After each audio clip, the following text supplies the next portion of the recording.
대전평화교회와 한신교회 교우들을 위한 새벽 말씀 나눔입니다. 오늘은 2023년 2월 22일 수요일입니다. 오늘 하루도 여러분의 삶을 지키시고 살피시고 보호하시는 하나님께서 여러분들의 삶에 크신 은총과 위로하심과 복주심으로 함께 하시기를 주님의 이름으로 축원드립니다. 오늘 우리가 함께 나눌 말씀은 요한복음 12장 20절로부터 28절까지 말씀입니다. 요한복음 12장 20절로부터 28절까지 말씀입니다. 명절에 예배하러 올라온 사람들 가운데 그리스 사람이 몇 있었는데 그들은 갈릴리 베스다 출신 빌립에게로 가서 청하였다. 선생님, 우리가 예수를 뵙고 싶습니다. 빌립은 안드레에게로 가서 말하고 안드레와 빌립은 예수께 그 말을 전하였다. 예수께서 그들에게 대답하셨다. 인자가 영광을 받을 때가 왔다. 내가 진정으로 너희에게 말한다. 밀알 하나가 땅에 떨어져 죽지 않으면 한 알 그대로 있고 죽으면 열매를 많이 맺는다. 자기의 목숨을 사랑하는 사람은 잃을 것이요 이 세상에서 자기의 목숨을 미워하는 사람은 영생에 이르도록 그 목숨을 보존할 것이다. 나를 섬기려고 하는 사람은 누구든지 나를 따라오너라. 내가 있는 곳에는 나를 섬기는 사람도 나와 함께 있을 것이다.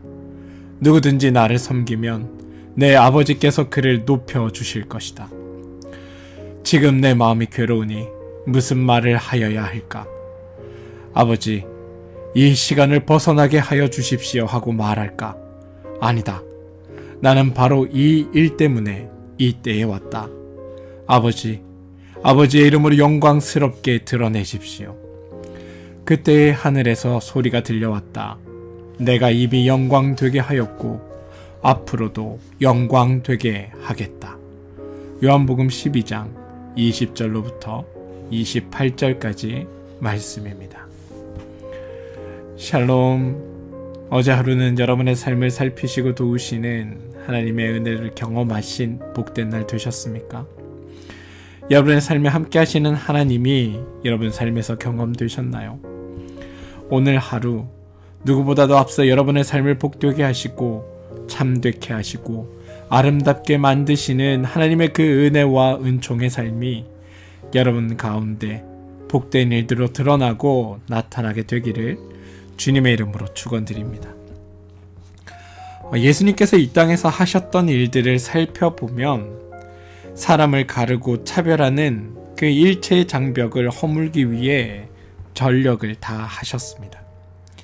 그런 예수님을 따른다고 스스로 자부하는 사람들이 차별의 장벽 쌓기에 골몰하고 있는 지금의 현실을 보면 우리 이 기독교가 어디로 가고 있는지 마음이 참 답답해질 때들이 있습니다.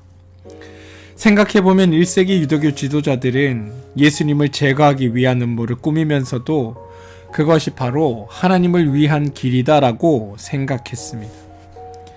가만 보면 종교적 언어가 우리의 거짓된 자아를 덮기 위한 포장지 역할을 할 때들이 많습니다. 왜 사탄도 마지막까지 빛의 천사를 가장한다고 말하지 않습니까? 오늘 우리는 예수님을 길이요 진리요 생명이라고 고백하면서도 그 길을 한사코 외면하고 있지는 않은지 돌아봐야 합니다. 사실 예수님은 길이 없는 곳을 앞서 걸으셨습니다. 거룩함과 속됨 사이를 오가셨고 유대인과 이방인 사이를 오가시며 사람들을 편견 없이 소통할 수 있도록 길을 열어 놓으신 분입니다. 그리고 우리는 그 길로 초대받은 사람들입니다. 따라서 다리가 아니라 장벽을 세우는 이들은 그리스도인들이다라고 말할 수 없습니다. 예수님의 길을 따라 걷는 이들을 가리켜 제자라고 부릅니다. 예수님의 첫 번째 제자들을 부르실 때 나를 따라오너라 라고 말씀하셨습니다. 제자란 스승의 뒤를 따르는 사람입니다. 떠남이 아니라 따름이 제자의 길이라는 것입니다. 그 길을 따라 걸을 때 비로소 그분의 제자가 됩니다. 제자는 스승을 철저히 신뢰하고 따를 수 있어야 합니다. 당시 로마가 지배하고 있던 세계에서 예수님이 걸어가셨던 그 길은 매우 낯선 길이었습니다. 그 길을 따라 걷는다는 것, 그게 모험이었습니다. 당연히 인기가 없는 길입니다. 높아짐의 길이 아니라 낮아짐의 길이었기 때문에 그렇습니다. 어느 때나 생명에 이르는 문은 좁고 그 길은 비좁아 그것을 찾는 사람이 적습니다. 그렇지만 그 길을 따라 걷는 사람들이 있습니다. 그리고 그런 사람들이 세상을 바꾸어 냅니다. 오늘 본문은 예루살렘 입성 이후에 벌어진 한 사건을 우리에게 보여줍니다. 명절에 예배하러 올라온 사람들 가운데 그리스 사람이 몇 있었습니다. 그들은 먼저 빌립에게 가서 예수님을 뵙게 해달라고 부탁합니다. 빌립은 안드레와 함께 예수님께 그 소식을 전합니다. 그때 주님은 인자가 영광을 받을 때가 왔다라고 말씀하셨습니다. 사실 오늘의 이 이야기는 예루살렘 입성 이야기의 결말부와 연결됩니다. 바리새파 사람들은 예수님이 환호하며 맞이하는 대규모 군중들을 보며 이렇게 얘기합니다. 이제 다 틀렸소. 보시오. 온 세상이 그를 따라갔소. 이게 요한복음 12장 19절의 고백입니다. 예수님께서 그들을 만나셨는지 만나시지 않으셨는지, 또 만났다면 어떤 말씀을 하셨는지 요한은 고백하지 않습니다. 그런데 그들의 등장은 온 세상이 그를 따라갔다는 말이 성취되고 있음을 보여줍니다. 주님의 마침내 영광의 때가 다가왔다라고 말씀하셨습니다. 영광은 사람들의 시선을 끌고 영광의 면류관을 얻는 것이 아닙니다. 보내신 분이 맡기신 사명을 다 이루고 보내신 분으로 돌아가는 것, 그게 영광입니다. 오늘 말씀은 제자들에게 하신 말씀이 비장합니다. 내가 진정으로 너희에게 말한다. 밀알 하나가 땅에서 떨어져 죽지 않으면 한 알 그대로 있고 죽으면 열매를 많이 맺는다. 이 말을 자연 법칙 그대로 이해하시는 분은 없으시겠죠. 땅에 떨어져 죽는 그 밀알 하나는 바로 우리 주님을 가리킵니다. 주님은 밀알 이야기를 다른 말로 풀어서 또 친절하게 설명하십니다. 25절인데요. 자기의 목숨을 사랑하는 사람은 잃을 것이고 이 세상에서 자기 목숨을 미워하는 사람은 영생에 이르도록 그 목숨을 보존할 것이다. 목숨을 초계와 같이 여기라는 말이 아닙니다. 오늘 말씀은 비참하게 살더라도 너희가 목숨을 반드시 지켜야 한다라는 뜻이 아니라는 말입니다. 오늘의 말은 너희들이 생을 유지하기 위해 영혼을 팔지 말라라는 말입니다. 자기 목숨을 사랑한다는 것은 자기의 거짓된 자아를 강화하라는 하기 위해 우리가 하는 모든 행동을 가리킵니다. 자기 목숨을 미워하라는 말은 늘 자신의 부족함을 생각하면서 더 나은 사람이 되기 위해 배우고 실천하는 것을 의미합니다. 욕망이 우리를 이리저리 끌고 다니지 못하도록 단속해야 합니다. 우리의 감각과 영혼을 정결하게 하고 하나님의 뜻에 맞게 살기 위해 우리의 삶을 조율해야 하는 겁니다. 주님은 또 제자들에게 말씀하십니다. 내가 있는 곳에는 나를 섬기는 사람도 나와 함께 있을 것이다. 그런데 이 말이 저에게 와서 저를 돌아보게 만들었습니다. 예수님이 선 자리가 우리가 선 자리가 되어야 합니다. 그런데 주님이 계신 곳은 사실 그다지 유쾌한 곳은 아닙니다. 병든 사람들이 있는 곳, 귀신 들린 사람들이 있는 곳, 절망의 시면, 냉소가 넘치고 악다구니가 다반사로 일어나는 곳, 주님은 한사코 그런 곳으로 가셨습니다. 십자가의 길, 주님을 따르는 길은, 썩어지는 밀알 한 알의 길은 유쾌하고 신나는 길이 아니었다는 겁니다. 오히려 꺼려지고 회피하고 싶은 길이 바로 그 길이었습니다. 그런데 주님도 흔쾌히 그 길을 걸으시면서 가볍게 자신의 목숨을 하나님께 넘겨드릴 수 있다고 생각하셨던 건 아닌 것 같습니다. 주님도 그 길을 걸음에 있어서 치열하게 괴롭게 싸우는 시간을 거치셨습니다. 아니, 너무나 괴로워서 말문이 막힐 지경이었습니다. 마음으로는 이 시간을 벗어나게 하여 주십시오 하고 아마 수십 번 되뇌었을 것입니다. 중요한 것은 그 흔들림 이후입니다. 주님은 흔들리면서도 그 중심을 놓치지 않으셨습니다. 그렇기에 주님은 당신의 마음의 고삐를 강하게 끌어당기며 이렇게 말씀하십니다. 아니다. 나는 바로 이 일 때문에 이 때에 왔다. 이 아니다 라는 말이 꼭 지금의 상황을, 흔들리는 마음을 떨쳐버리기 위한 몸부림처럼 저에게 들렸습니다. 그러면서 저의 믿음을, 저의 자리를, 저의 신앙을 돌아보게 만듭니다.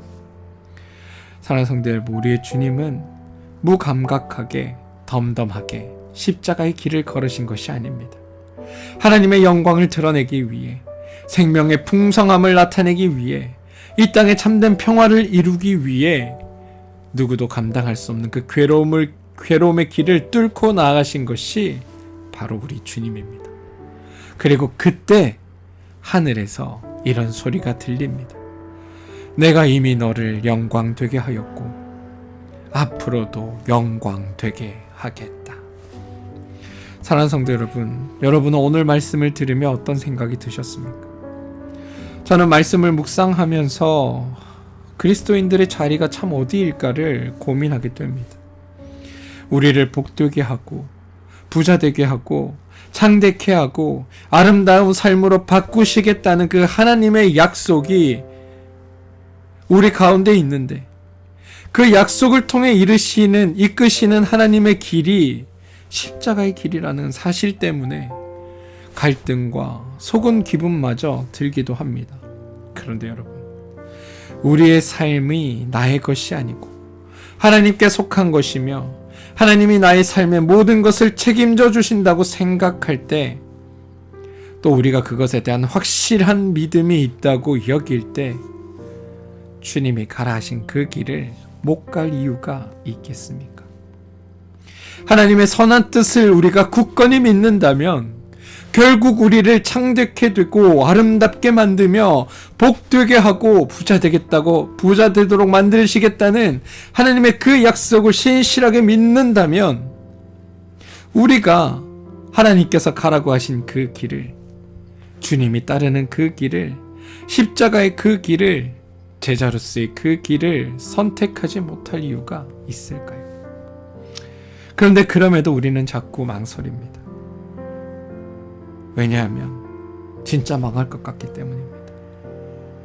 가고 싶지 않기 때문입니다.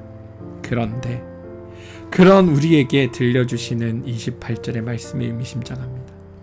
그 길을 걷느니, 그 길을 따라가는 이들, 바로 너희들은 이미 영광되며 앞으로도 영광될 것이다. 망설이는 우리를 주님의 길로 나아가게 하는 이유, 바로 하나님의 영광이 우리 앞에 주어졌다는 사실을 기억하시기 바랍니다. 사랑하는 성도 여러분, 예수님을 믿는 사람은 예수님이 계신 곳으로 가야 합니다. 안락하고 평안하고 안전한 자리에 머무는 게 우리의 삶의 소망이라 할지라도, 주님의 십자가가 생명이라고 고백하는 이들은 하나님이 계신 그곳을 향해 걸어갈 수 있어야 합니다. 그리고 하나님이 계신 그곳을 향해 걸어간 그 자리가 정말 우리를 망하게 할 자리인가? 그렇지 않습니다. 오히려 우리가 안전하다고 여겼던 그 자리, 평안하다고 여겼던 그 자리가, 안락하다고 여겼던 그 자리가 하나님이 원하시지 않는 자리이고, 우리가 보기에 불편하게 여겨지는 그 자리가 하나님께서 우리에게 예비하신 안락하고 평안하고 복된 자리라는 사실을 믿으시면서 여러분이 주어진 삶에 여러분의 어려운 이웃들을 위해, 또한 신음하는 이들을 위해 그들과 함께 나갈 수 있는 믿음의 걸음이 여러분들 안에 있게 되기를 주님의 이름으로 축원드립니다. 바라기는 오늘 여러분의 삶이 이런 삶이 되어 주시기를 소망합니다.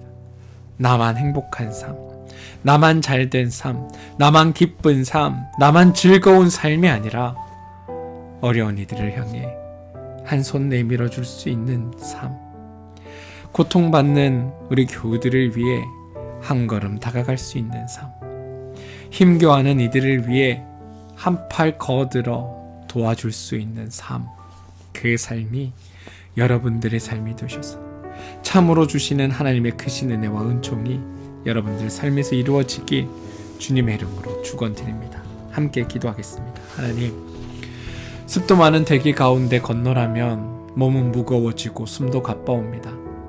햇살 좋은 날 거리를 걷는 것이 상쾌합니다. 우울한 세상, 유동하는 공포가 우리의 목을 죄는 세상에 살기에 우리는 유쾌하고 즐거운 일을 탐닉합니다. 그런 때 주님은 우리를 저 낮은 곳으로 부르십니다. 지고 있는 인생의 짐이 무거워 허덕이는 우리에게 다른 이들의 짐을 함께 나누라고 말씀하십니다. 주님, 이제야 깨닫습니다. 다른 이들의 짐을 함께 나눌 때 비로소 우리의 짐이 가벼워지는 진실을 말입니다. 바라기는 날마다 주님의 멍에를 메고 주님께 배우며 사는 우리가 되게 해 주십시오. 예수님의 이름으로 기도합니다. 아멘. 오늘 함께 중보하며 기도할 제목을 나누겠습니다. 몸과 마음의 힘듦으로 인해 어려움을 겪고 있는 우리 교우들이 있습니다. 그 교우들을 위해 기도합시다. 하나님께서 그 교우들의 삶에 찾아가 주셔서 그 육신의 강건함을 허락하여 주시고 그들이 하나님 안에 온전히 회복되는 은혜를 경험하며 살아가게 되게 해달라고 여러분 기도해 주시기를 부탁드립니다. 또한 그들을 위해 기도할 때 하나님께서 그들의 삶도 살펴주셔서 단순히 육신의 회복뿐만이 아니라 그들의 삶이 하나님 안에서 아름다운 삶으로 복된 삶으로 변화되게 해달라고 여러분 함께 기도해 주시기를 부탁드립니다. 또한 마음의 상처와 삶의 힘겨움으로 어려워하는 우리 교우들에게도 여러분 기도해 주셔서 그들의 삶이 하나님 은혜 안에서 살아가는 복되고 아름다운 삶이 되게 해달라고 여러분 기도해 주시기를 부탁드립니다. 자녀들을 위해 기도해 주시기 바랍니다. 하나님께서 우리의 자녀들의 삶을 복되게 아름답게 참되게 만들어 주시는데 우리 자녀들이 앞서 하나님을 믿고 선택하는 일들이 있게 되게 해달라고, 아니 하나님께서 행하시는 그 일들을 보며 우리 자녀들이 하나님을 의지하며 나가게 되는 일들이 있게 해달라고 여러분 기도해 주시기를 부탁드립니다. 하시는 일과 사업체를 위해 기도하시기 바랍니다. 우리가 하는 그 일과 사업체, 여러분들에게 맡겨주신 그 일과 사업체는 하나님의 풍성함을 드러내는 도구이자 하나님의 길을 따르는 하나님의 제자로서의 삶을 드러내는 바로 그 삶의 자리입니다.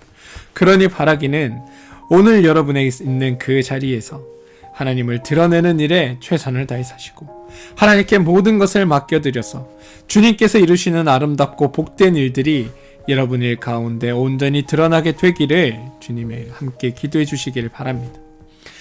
한신교회와 평화교회를 위해 여러분 기도하시기 바랍니다. 두 교회가 하나님의 선한 뜻을 이끌고 나가고 두 교회가 하나님의 선한 마음을 가지고 나아갈 때 하나님께서 베푸시는 놀라운 은혜와 은총이 두 교회 가운데 드러나게 되게 해달라고, 그래서 날마다 부흥되는 은혜가 두 교회 가운데 있게 해달라고 기도해 주시고 두 교회가 하는 일에 하나님의 크신 도우심과 선한 이끄심이 있어서 선하고 아름다운 것들을 열매 맺는 교회들로 성장할 수 있게 여러분 기도해 주십시오. 또한 두 교회를 담당하는 목회자들과 그 가정들을 위해서도 기도해 주시길 부탁드립니다. 나라와 민족을 위해 기도해 주시기 바랍니다. 이 땅에 하나님의 참 평화와 참 은혜가 있게 해달라고 기도해 주시고 시리아와 튀르키예에 있는 지진으로 인해 힘겨워하는 이들이 빨리 정상화되어서 그들의 삶에 희망과 소망을 갖게 해달라고 여러분 기도해 주시기 바라고, 또 그들을 돕는 손길 위에 우리도 한 손 거둘 수 있는 일들이 있게 해달라고도 기도해 주시길 부탁드립니다. 뿐만 아니라 러시아 우크라이나 전쟁이 빨리 종식되어 더 이상 전쟁으로 인해 힘겨워하는 이들이 없고 이 땅에 참 평화가 이루어지도록 여러분 기도해 주시기를 부탁드립니다. 오늘 하루도 여러분의 삶에 하나님은 함께 하십니다. 그리고 여러분의 삶을 누구보다도 복되게 하시고 참되게 하시고 아름답게 하시기 위해 오늘도 하나님은 우리보다 앞서 일하십니다. 우리가 해야 할 것은 하나님의 그 일하심을 믿고 주님을 온전히 따라가는 것입니다. 제자됨으로 주님과 함께 주님이 계신 곳에 서는 일입니다. 그러니 그 일 가운데 쓰임받는 여러분들 되시기를, 그 일을 통해 하나님의 나라의 영광을 이루는 여러분들 되시기를 주님의 이름으로 축원드립니다. 함께 기도하겠습니다.